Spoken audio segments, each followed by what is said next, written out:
is the troublemaker that makes all of the noise in my videos? I don't know if you, oh God. Hello everybody, my name is Kelsey and we're about to get very, very nerdy with yet another book review.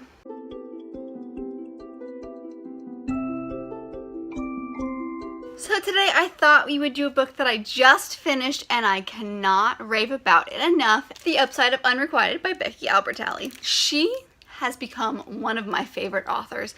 I just love her writing style so much. The Upside of Unrequited is about a girl named Molly who has had 26 crushes. However, all of them have been unrequited because she's told no one about them except for her sister. However, her twin sister gets into a relationship and the girlfriend comes with a hipster sidekick that Molly finds really cute. So thinking that this will become Molly's crush number 27, the twin sister tries her best to get Molly and this boy together in any way that they can. However, with that in mind, Molly starts a summer job with a guy named Reed. She's really comfortable with him and she thinks there's absolutely no way that she could fall for him.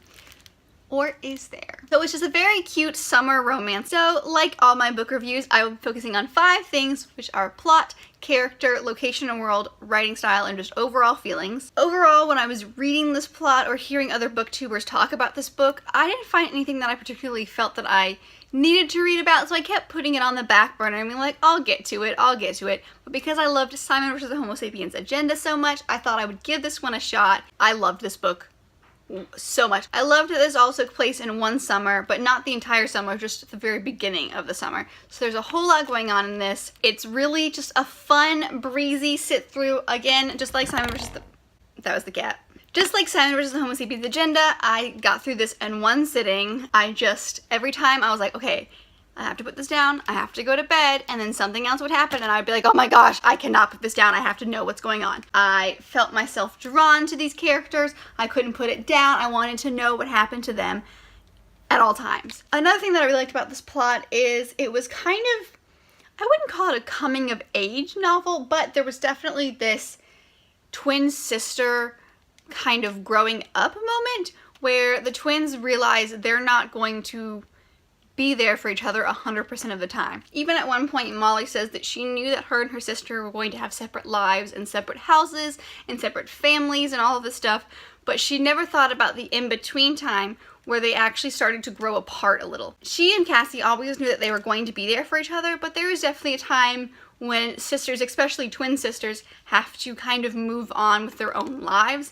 And this book was kind of that starting of the separation between the two of them, and it was really hard for Molly because Molly didn't really have anyone to go to, whereas Cassie has this girlfriend that she can go to and be with. I adored this plot. As far as the characters, there are definitely a good handful, but I'm going to try to talk about just a couple that I find are important. Molly, the main character, is just, I feel for her and I just want to give her a giant hug and be like, honey, it's okay.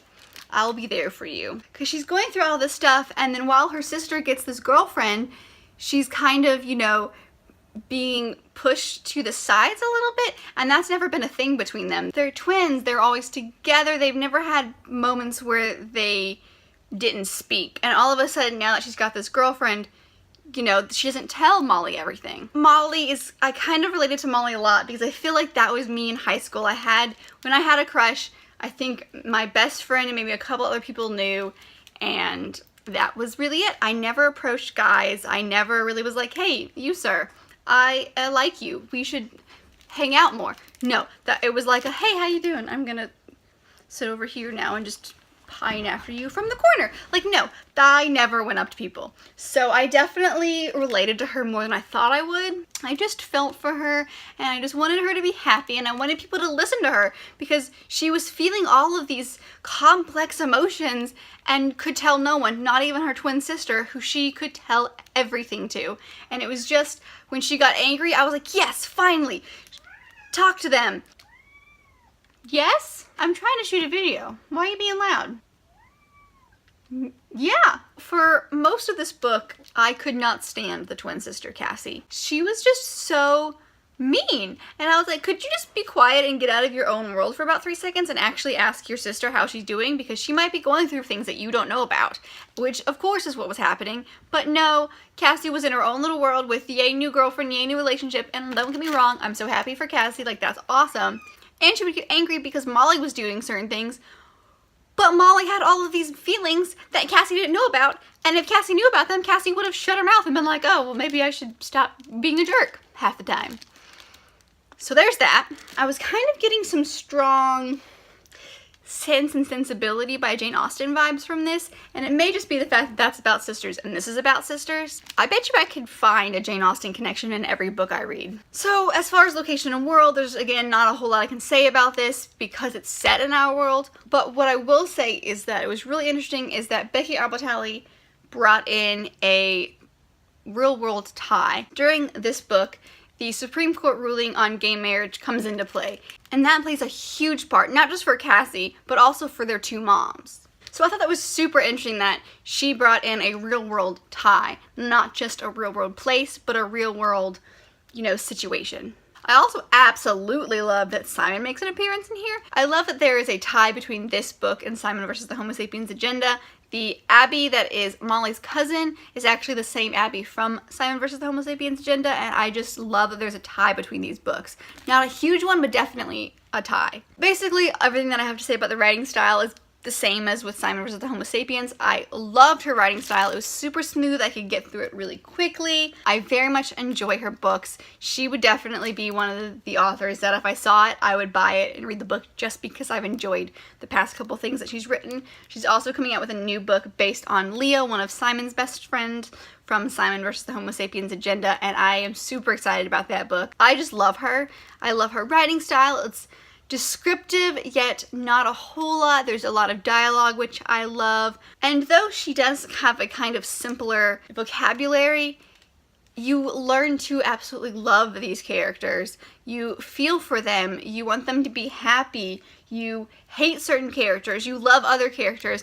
And if an author can make you have such strong feelings about characters, they are doing something really, really right in my book. And of course, overall feeling is, I'm sure without a doubt, I loved it. If an author can get me to sit down in one sitting and read an over 300-page book, you're great. I don't know how you did it. I don't know how I could sit down and get through it so fast, but I did, and I loved it. I just love how paper and words can bring so many people together. I mean, this is such a simple story, yet people all over the world love it. And the fact that my roommate and I can have these deep conversations about Molly and about Simon, I just love that books can make you do that. So that is all I have for you guys today. I hope you liked this review of The Upside of Unrequited. I adored this book, if you couldn't tell. Have any of you guys read this book? What did you guys think? Let me know in the comments below. I would love to get as many opinions on this book as possible. I know it's super popular, so I'm sure almost everyone has read this one before me, but I would like to know what you guys think. Hit the thumbs up if you liked this video, subscribe if you're not, you've made it this far, and I will see you guys in a few days. Bye!